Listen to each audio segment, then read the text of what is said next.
António Guterres, the former Portuguese Prime Minister, has been UN Secretary-General since 2017, going to Moscow today to see President Putin. There is a relatively small-bore question that he might be able to resolve, and that's the evacuation of the Avostal steelworks in Mariupol.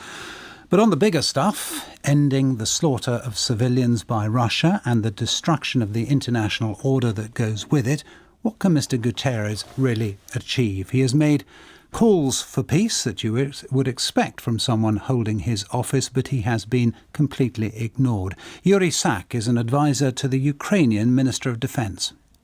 While Ukraine has no right to interfere into Mr. Guterres' schedule or his activities, it seems very strange that he first decided to visit Moscow and not Ukraine, because it is difficult to understand what exactly can he negotiate with Mr. Putin without actually having seen what is happening in Ukraine. So you believe Mr. Guterres, by going to Moscow first, is making a mistake? We wouldn't go as far as to say that he's making a mistake. We rather insist that such a visit would be more efficient and productive had he visited Ukraine first and had he seen with his own eyes the results of the Russian aggression. Do you believe that anything could come out of this visit? And specifically, I'm thinking, I suppose, of Mariupol and the appalling situation there. Mr. Guterres, of course, has experience as a former head of the UN's Commission on Refugees. Do you think that with his expertise, and if you like, with just a concentration on that one issue, he might make progress?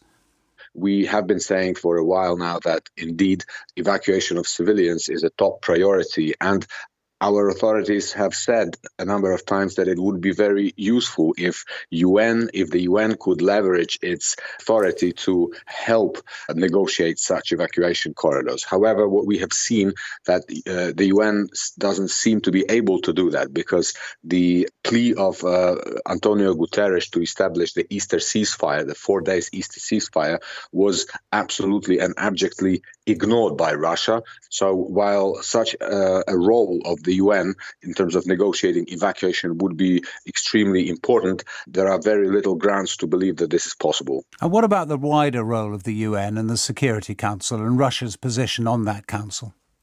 We are in a situation where we were when the League of Nations 70 years ago failed to prevent the Nazi aggression and stop Hitler. The UN is not able to deliver on its key priority and key mission, which is to preserve peace and security. Yuriy, advisor to Ukraine's Minister of Defence. Thank you very much for talking to us this morning. And let us turn to Valerie.